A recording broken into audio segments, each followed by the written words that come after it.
ವೀರಶಿವವಾಣಿ TV ಚಾನೆಲ್ಗೆ ಸ್ವಾಗತ. Subscribe ಮಾಡಿ ಹಾಗೂ ಬೆಲ್ ಐಕನ್ ಕ್ಲಿಕ್ ಮಾಡಿ. ನಾವು ಮಾಡುವಂತಹ ಸುದ್ದಿಗಳು ನಿಮಗೆ ನೋಟಿಫಿಕೇಶನ್ ಮೂಲಕ ಬರುತ್ತವೆ. 5 ಲಕ್ಷ ಜನರಿಗೆ ಉದ್ಯೋಗ, 1.5 ಕೋಟಿ ಮಾನವ ದಿನ ಸೃಷ್ಟಿಗೆ ಅವಕಾಶ. ಬೆಂಗಳೂರು, ಜುಲೈ 1 ರಿಂದ ಜಾರಿಗೆ ತರಲಾಗಿರುವ ಮನ್ರೇಗಾದ ಬದಲಾದ ರೂಪ ವಿಬಿಜಿ ರಾಮ್ಜಿ ಅಡಿಯಲ್ಲಿ ಪ್ರತಿ ತಿಂಗಳು 5 ಲಕ್ಷ ಗ್ರಾಮೀಣರಿಗೆ ಉದ್ಯೋಗ ನೀಡಿ 1.5 ಕೋಟಿ ಮಾನವ ದಿನ ಉದ್ಯೋಗ ಸೃಷ್ಟಿ ಮಾಡುವಷ್ಟು ಅನುದಾನವಿದೆ ಎಂದು ಗ್ರಾಮೀಣಾಭಿವೃದ್ಧಿ ಮತ್ತು ಪಂಚಾಯತ್ ರಾಜ್ ಸಚಿವ ಈಶ್ವರ್ ಖಂಡ್ರೆ ಹೇಳಿದ್ದಾರೆ. ವಿಕಾಸ್ ಸೌಧದಲ್ಲಿ ಮಾತನಾಡಿದ ಅವರು, 60-40 ರ ಅನುಪಾತದಲ್ಲಿ ಕೇಂದ್ರ ಸರ್ಕಾರ ಮೊದಲ ತ್ರೈಮಾಸಿಕಕ್ಕೆ 1,700 ಕೋಟಿ ರೂ, ರಾಜ್ಯ ಸರ್ಕಾರ 1,200 ಕೋಟಿ ರೂ ಹಣವನ್ನು ನೀಡಿದೆ.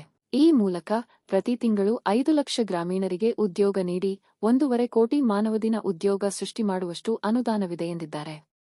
ಮನ್ರೇಗಾದ ಬದಲಾದ ರೂಪ ವಿಬಿಜಿ ರಾಮ್ಜಿಗೆ ಹಣದ ಕೊರತೆ ಇಲ್ಲ. ಪ್ರಥಮ ತ್ರೈಮಾಸಿಕಕ್ಕೆ 2,900 ಕೋಟಿ ರೂ ಬಿಡುಗಡೆ ಮಾಡಲಾಗಿದೆ.